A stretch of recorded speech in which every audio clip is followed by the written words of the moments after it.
Hi, welcome to The Sacred Journey.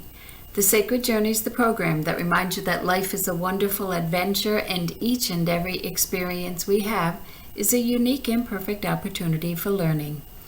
I'm Joyce St. Germain, and today's program is Shamanic Energetic Cord Cutting. The reason I decided to present this is I practice it a lot in my work. I'm getting a lot of feedback, positive feedback, and I'm noticing many different types of people and many different types of situations are reaching out for it. And I've recently found that a lot of psychotherapists and psychologists are referring their clients and patients, or sometimes even, I'm going to say, encouraging or insisting that they try this before they can continue with some of their therapeutic techniques and procedures. And the reason for that is I believe that whenever we interact with people, whether it's just a casual interaction or a very serious or intimate or long-term interaction, we develop little cords and threads of connection. Normally that's a wonderful thing because we're not the only one on the planet. We want to share energy with people. We want to make connections. We want to give and receive energy. But sometimes it becomes harmful. It becomes dangerous. It becomes detrimental. And sometimes some of those cords need to be cut and released. This is not a blanket do-over like, oh, I wish I had never done that or gotten involved with that person or made business plans or whatever with that person. It's not like that because we're learning from our experiences. We learn from our experiences in hopes that we don't repeat the same things that did not work out for us. So we consider that growth. Once in a while, having certain cords attached to us are harmful. Sometimes they originated with us, or us and this other person or group of people. Sometimes they're ancestral. Now, this technique that I have developed, I've worked with for many years, and I've based it on my observations, my experiences, and my knowledge and training in the world of shamanism, intuitive or psychic work, energy work, all the intuitive, I think I said that, all of the different aspects of work that I do, I found that they partner really well together. I also realized after doing this for a number of years that there are opportunities for further growth and healing right in the session. So this can be done, by the way, in person. It can be done remotely. It can be done in groups or individuals. And I'm sorry, I'm on a chair that has wheels, so if I'm moving around a little bit, not my fault. My feet aren't quite touching the ground, so I'm moving around a little bit without intending to. And by the way, laughter is good because when you laugh or when you're feeling lighthearted, the molecules of your body are vibrating a little bit faster and they're less dense. They're literally lighter. Okay, and think of all the times we talk about light. So I'll throw that in there, so if you see me rolling around and it makes you laugh, that's a good thing. Okay, cord cutting. When we connect with people, as I said, we develop these little energetic cords. I see a cord, because I'm a very visual person, as a fibrous thread or cable, like a rope, where there are a lot of different fibers on it. My intention is not just to, one fell swoop, cut that connection between you and someone else. Sometimes that is necessary if someone is intending and creating harm for you.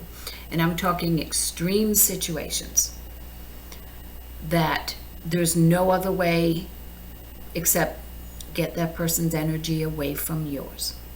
Now, when we make cords of connection, the way I look at it is part of it is your energy, part of it is their energy.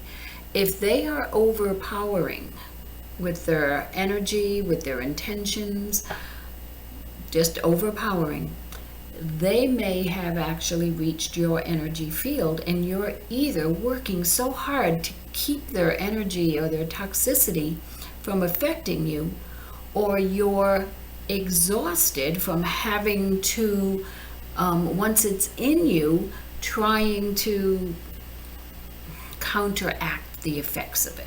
So if we cut the cord, let's just say midway, let's just say you willingly, on some level, consciously or not, got involved with this person. I'm not just talking romantic relationships, but let's just say you willingly had some kind of interaction with this person.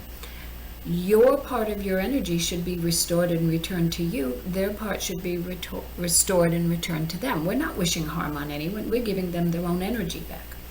But you can cut parts of a cord or aspects of a cord without severing the whole thread. Because if you sever the whole cord, you might be destined to repeat a similar situation with that person or someone like them, or a situation much like that situation. And we're trying to avoid that. So what we do is we make a statement. By make a statement, we need to set an intention. So I usually work with the client on setting the intention, and we use words that are all inclusive, like known and unknown, any and all. We use words that don't reek of judgment or blame, okay? Because remember, that's not what this is about. This is reclaiming your energy and releasing energy that is not yours and that is not appropriate for you to be carrying.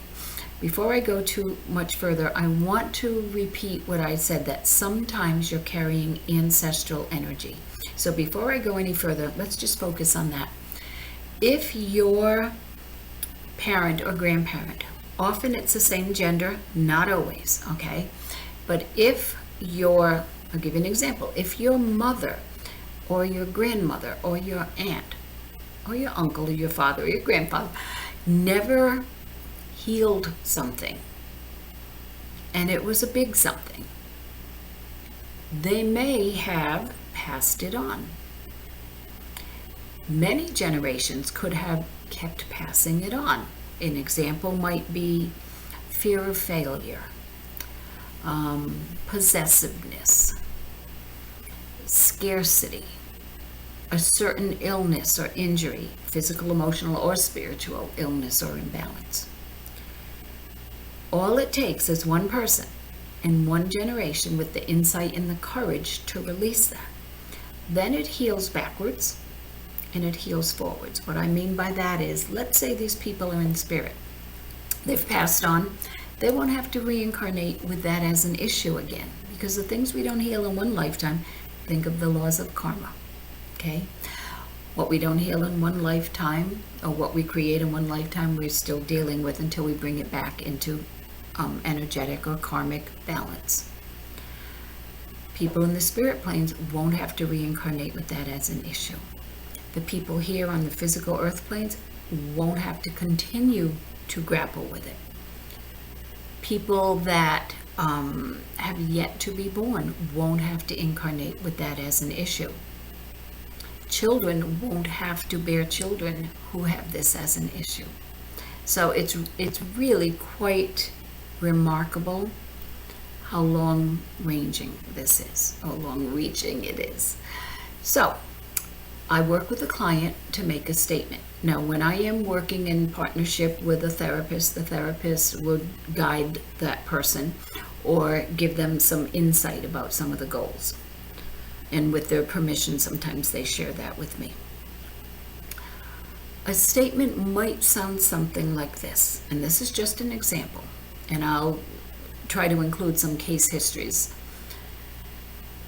I mindfully cut and release any and all cords and threads of harm, no matter their origin, that have created a fear of failure, depression, high blood pressure, unhealthy relationships. It can be anything, okay? Now, let me break that apart in just a minute. But after we make that statement, Then we have a reclaiming statement, because think of all that energy that now can be reclaimed. And it took me a few years of doing the cord cutting process that I had developed to realize, wait a minute, at the same time, let's reclaim that energy and set an intention of what we'd like to do with it. On behalf of myself, my ancestors, and my descendants, I gratefully reclaim. And then I look at what that list is, okay? I gratefully reclaim joy and ease and prosperity and success and balance, a healthy body, mind, and spirit for all time. So there's a couple of key components that must be in every cord cutting, at least with the techniques that I have developed and I'm working with. One of them is that at the beginning, you must say the word I.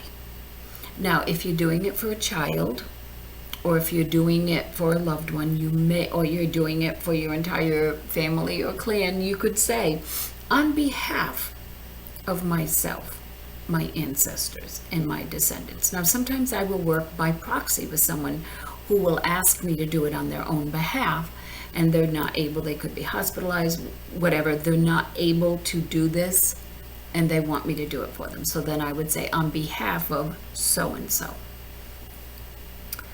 It must have the word I if you're doing it for yourself. Now remember, you can still extend it to your ancestors and descendants, but it's I.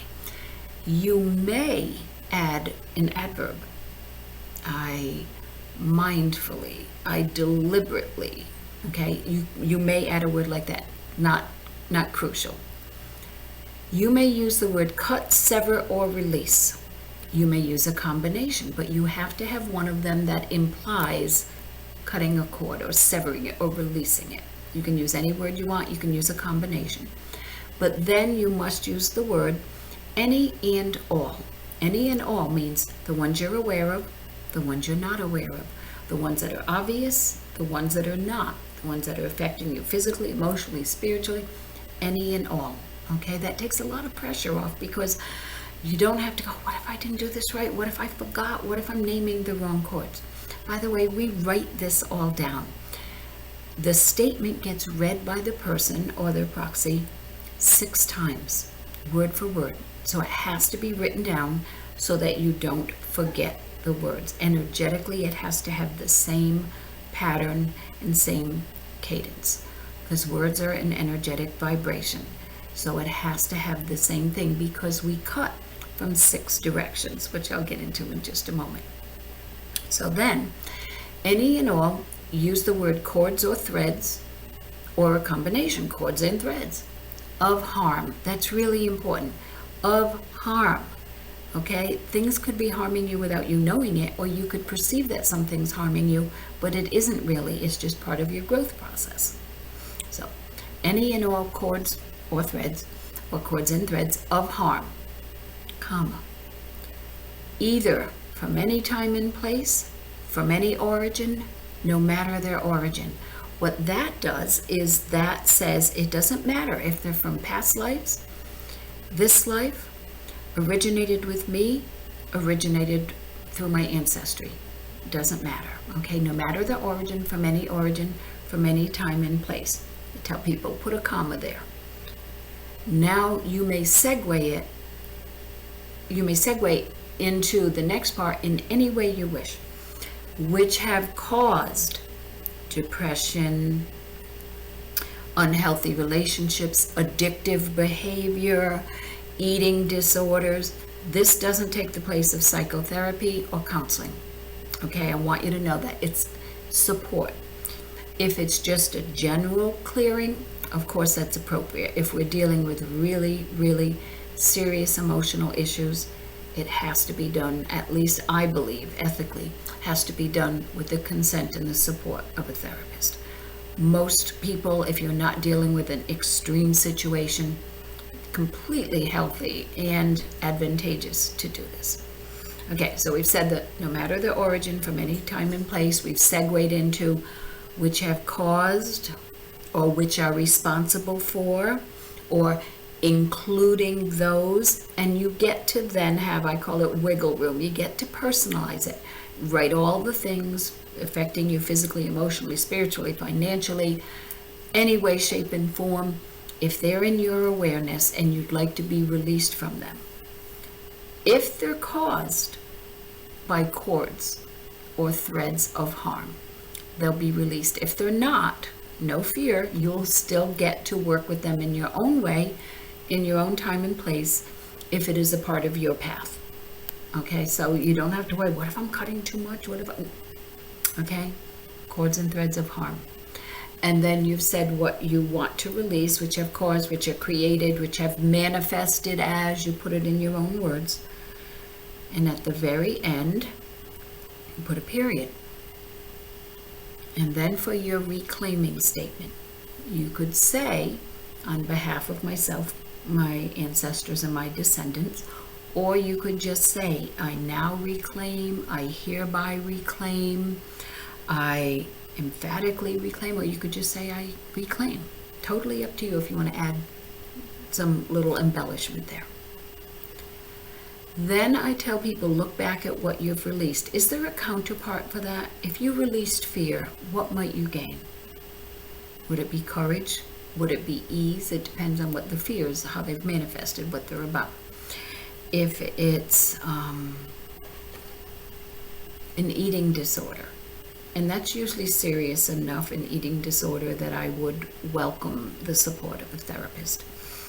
But then it would be a healthy relationship with food. If it's conflicts in their professional world or professional relationships, it would be maybe healthy peer relationships, healthy collegial relationships, healthy professional relationships.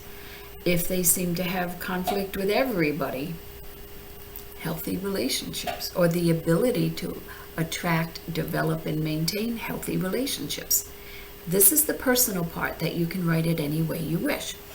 If it's a physical issue that you'd like to release, it doesn't hurt to say, which have manifested as diabetes, whatever, you never know. Because if it's not associated with this, it won't get cut. If it is associated with it, it will. So a counterpart, that might be natural sweetness of life. So words like peace, joy, ease, comfort, balance. Some people add a little blanket or any type of physical, emotional, or spiritual imbalance. So their reclaiming statement might say, and physical, emotional, and spiritual balance. That might be how they reclaim. You're not going to have a one-for-one. Everything you're releasing isn't going to have a balance and counterpart, because sometimes they're very, very similar.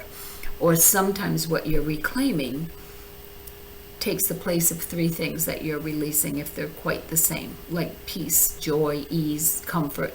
Those things sometimes would kind of duplicate each other, is what I mean. So after you say everything that you're reclaiming, my ending words are for all time. Sometimes people write past, present, and future. The reason I like for all time is it is a past, present, future thing, but it is so emphatic. For all time is like, to me, a big exclamation point. Plus, it's a cue to me that that person is ready to release those cords, and that's when I cut from that side. So if I'm doing it in person, I literally stand to the person's left side. I let them intuit which way they'd like to face. Once they face a certain direction, and it doesn't matter which one it is, whichever one they'd like to face, then they stand still and I move around them. If we're doing this by Zoom or Skype or something like that, I stand to their left side. So if I were the person receiving a cord cutting, the person doing the cord cutting would be to my left. And then they stay still and I move around them. So I tell them, I need you to get up from your seat if you're physically capable of getting up and standing. And sometimes people are not, but if they are, I have them move into a part of the room where we can still see each other, but they can perceive that there's enough room for me to energetically walk around them. Doesn't need to be much. I stand to their side. We select a cord cutting tool, which I'll show you all of my cord cutting tools. And then they'll make their statement, and when I hear for all time, or on some occasions, past, present, and future, I make the cut. And in shamanism, the sound that I use my voice for is shh. Then they know I've done the cutting. Then I step a half turn, or a quarter turn, and I'm in front of them, and I am facing this way.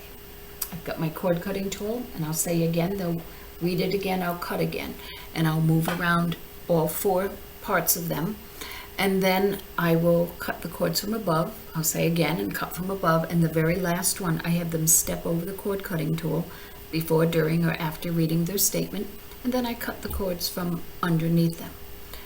After that, and I have found by doing this work for a long time, I then energetically cauterize. I call it cauterizing. I seal the energy in. And in shamanism, whenever we're changing energy, we like to seal it in. We like to let that person welcome their new energetic essence. So we seal it in. I do it by rattling. I will rattle around from top to bottom, top to bottom, top to bottom 4 times. And I move clockwise. And that's a shamanic procedure that we use, and I just bring it into this technique. So, cord cutting tools. This is the first one that I had. It's cedar. And sometimes somebody doesn't even want to see anymore. I show them this one. They love the wood. They love the cedar. They love that cedar's medicine is cleansing and purifying and protecting. And they'll say, this is the one. My cord cutting tools are only cord cutting tools. They're not used for other things. This is what I partner with them for. So this is cedar.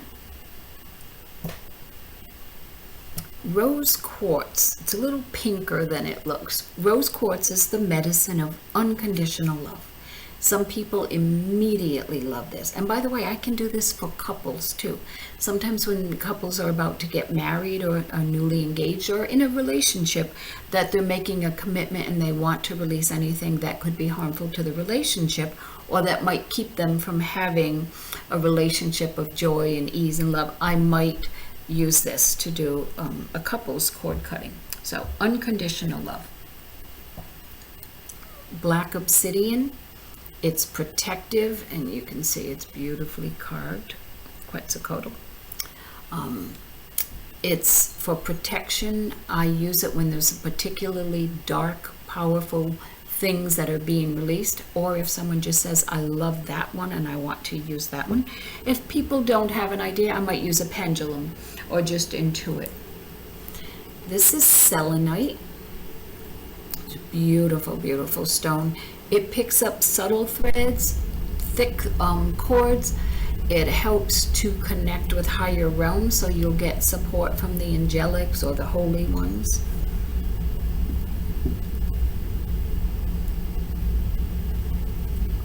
Titanium quartz. People love this one because it's very magical looking. It's quartz that's been infused with titanium. This, I think, gets chosen when there seems to be a lot of ancestral energy that's being transmitted and wants to, or carried, and that person wants to release that.